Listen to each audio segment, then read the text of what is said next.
Lalon Shah, the mystic minstrel of the soul, the enigma of origin and the call of the soul.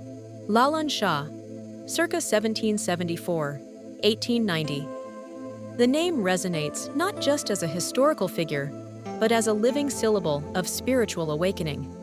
His life story begins not with a known date or a definitive lineage, but within a profound void of mystery, a deliberate and philosophical silence that defines his very essence. Born around 1774, Lalon's early years are wrapped in a sacred obscurity, a circumstance he himself embraced to demonstrate that the soul's true identity transcends the limitations of birth. He shattered the foundational belief that one is defined by the ephemeral markers of caste or clan.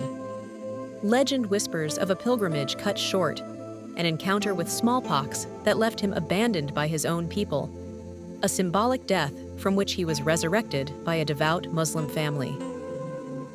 This rejection by a rigid society and his subsequent nurture across religious boundaries was not a tragedy. It was his spiritual crucible. It was the moment he shed the temporal skin of identity to embrace the eternal, universal human. This abandonment became the genesis of his radical, non-sectarian path. Lalon emerged from the river of fate as a fakir, a mendicant, a seeker of truth.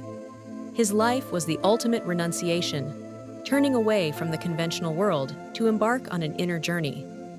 He established his akhra, monastery, ashram, on the banks of the Kali Ganga, where he lived a life of austerity and deep contemplation.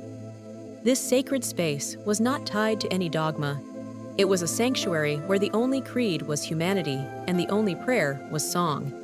He consciously cultivated the ambiguity of his origin to challenge the very foundations of the socio-religious structures of his time. By refusing to declare himself Hindu or Muslim, he effectively claimed ownership of both traditions and of neither. His life became a living parable. What is your caste, Lalon, in this world? The answer was the silence of his being, the universality of his work, and the depth of his devotion to the Maner Manush, the ideal human dwelling within. The obscurity of his birth is thus not a lack of information, but a philosophical statement. It is the first lesson Lalon imparts. To truly embark on the spiritual path, one must first be willing to renounce the fabricated self created by society, including the illusion of a fixed identity. His initial biography is the powerful opening note to a transcendent symphony. The philosophy of the Maner Manush, unity, transcendent. Lalon Shah stands as one of the most towering figures in the history of humanism and mysticism. His philosophy is the seamless confluence of Baul Sadhana, the path of ecstatic madness, and the core principles of Sufism, Bhakti, and the Sahajiya traditions. This was not merely syncretism, it was a profound transcendence of all existing religious lines, weaving them into a single cohesive tapestry of human experience. The core of his teaching is the supremacy of man, not the physical being but the spiritual entity, the vessel of the divine. His spiritual quest was focused entirely on realizing the Maner Manush, the man of the heart, or the indwelling ideal man. He proclaimed that the true beloved, the ultimate reality, does not reside in distant heavens, temples, mosques, or scriptures, but is found solely within the depths of the human heart. Lalon's songs are powerful, poetic indictments of religious fanaticism and social stratification. He directly challenged the priesthood and the ruling elites, who used caste and dogma to divide and oppress. His famous questions were spiritual grenades thrown at hypocrisy. Sablo koi, lalon ki jat sansare. What is my caste? Where is the demarcation line? He mocked the absurdity of judging a person by the thread he wears or the circumcision he bears. If these external signs define faith, then how is a woman to be judged? His logic was irrefutable. He taught Samya, equality, as the highest form of worship. In the realm of the spirit, all titles, all hierarchies, from king to beggar, Brahmin to untouchable, dissolve into the same essential human clay. The divine spark is democratic, residing equally in all. For Lalon, the human body was the miniature universe, the microcosm containing the macrocosm. All pilgrimages, all rituals, all forms of self-purification must begin and end with the proper understanding and care of this sacred vessel. The body is the site of all truth. By realizing the Maner Manush within this earthly abode, the seeker achieves a state of perpetual liberation while still alive, Jivan Mukti. This radical humanism, articulated in the simple yet profound language of the people, made him a revolutionary philosopher. Lalon's spiritual message was a call to an internal revolution, one that demanded the seeker strip away all external layers of identity to behold the glorious, undivided face of the self, the bard of the infinite, a living repository of wisdom. Lalon Shah was, by his every action, a divine alchemist. He took the raw, simple elements of folk poetry and music and transformed them into potent gold, vessels for the highest mystical philosophy.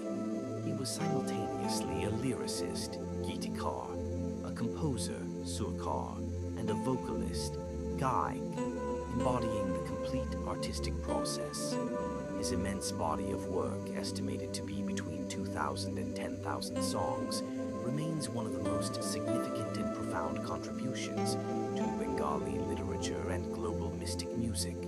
Crucially, Lalon himself left no written texts.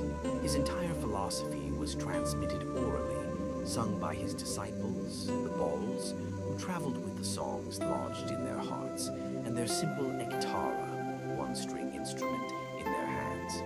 This oral tradition ensured that his message remained eternally vibrant, fluid, and accessible to the common person, unconfined by the academic structures of the elite.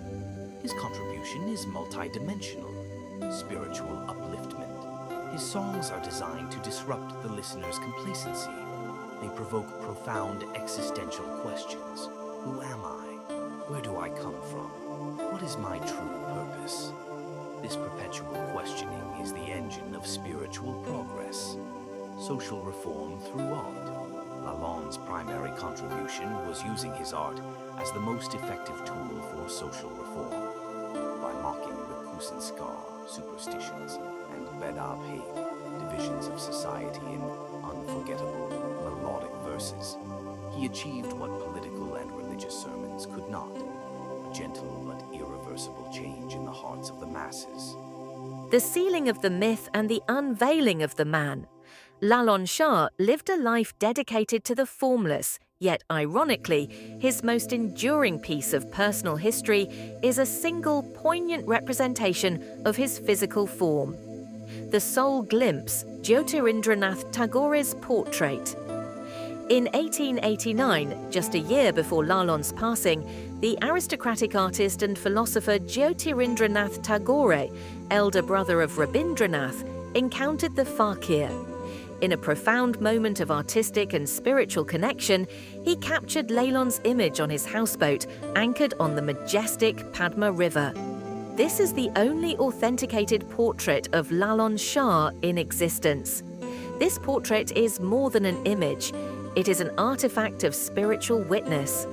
It freezes a moment in time where the sophisticated intellectual world met the deep, unlettered wisdom of the folk mystic. The painting does not glorify Lalon's features, but rather his presence, the visible concentration of a lifetime spent in deep meditation on the inner truth. It is the earthly anchor for a philosopher whose very existence transcended form. It serves as a visual icon for millions of followers and seekers who are dedicated to the path he illuminated. The final transition, the ultimate lesson. Lalon Shah passed away on October 17, 1890. His death at an advanced age was reportedly a moment of profound calm and conscious departure. For a seeker who dedicated his life to teaching that the body is merely a temporary residence for the soul, His death was the ultimate, final lesson, the soul's liberation from its physical confines. He left the world not with the solemnity of a prophet, but with the quiet dignity of a soul who had completed his contract with existence.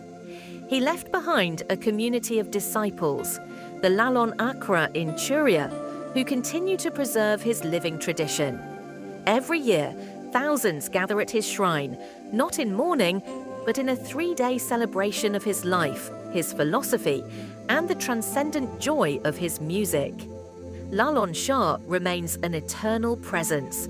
His songs, now transcribed, recorded, and translated, have transcended the villages of Bengal to influence spiritual thought across the globe. He taught that by seeking the man of the heart, one finds the universal key to liberation. His legacy is the endless, flowing river of music, whispering the essential truth that to be truly divine, one must first be truly human. His spirit continues to sing, eternally beckoning the world to cast off its divisions and unite in the boundless temple of the human heart.